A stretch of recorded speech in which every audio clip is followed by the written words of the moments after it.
They tell the story about this fellow who turned 100 years old, and he was a very wealthy, successful man. And the reporters came to talk to him, and they said, "Tell us, what's the key to your success?"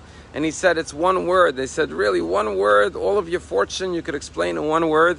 And he said, "Yeah." "What's that word?" "Willpower." And they said, "Wow, that's so inspiring. Do you care to elaborate?" And he said, "Yeah, when my father died, in his will, he left me a fortune." The truth of the matter is, everything comes down to willpower. As a matter of fact, in Hebrew, the word ratzon, which means will, is the same letters as the word sinor, which means a channel. All of our strengths, all of our talents, all of our knowledge is all channeled through our will. If we have the willpower, we will succeed. If we don't have willpower, no matter how much greatness and strengths and talents we have, we will not succeed. And that's why in the Psalms, in the Ashrei prayer that we say every day, it says, Poseach es yadecha, that God opens up his hand, umazbiah, he satiates, l'chol chai, every living person, ratzon, their will. And you say, what do you mean? God doesn't give me what I want always. How could King David say God gives every person what they desire? And the answer is, if you desire it enough, if you have enough ratzon, God will give it to you. If you didn't get it yet, it means you don't have enough will. In this week's Torah portion, we read about Bilam, who was hired by Balak to curse the Jewish people.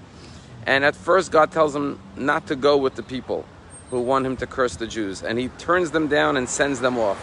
But then when a second delegation is sent to Bilam and they offer him more wealth and more honor to come and curse the Jews, he asks God a second time. And this time God says, if you want to go, go. And our rabbis say, why did God acquiesce the second time around if he already told him not to go the first time?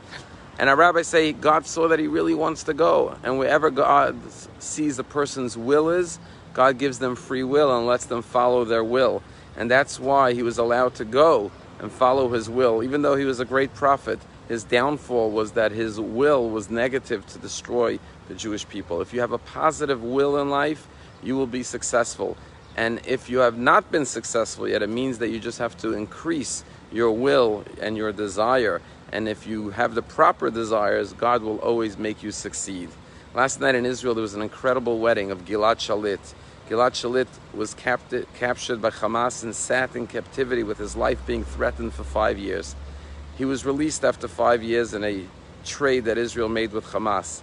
And then 10 years later, he stood under the chuppah with his family and friends celebrating his wedding. What a miracle.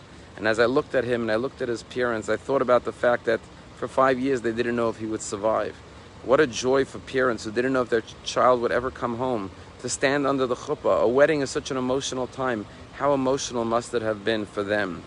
But then I realized that the truth is that those parents deserve a tremendous amount of credit, because for those 5 years, they didn't sleep.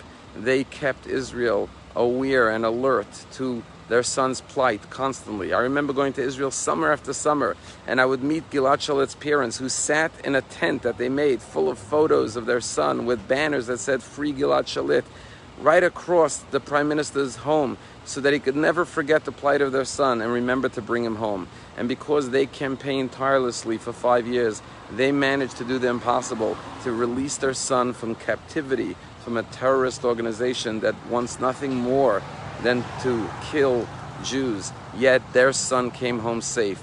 Because when parents love a child so much, and they'll turn over the heaven and earth to bring him home, yes, with that willpower you can succeed.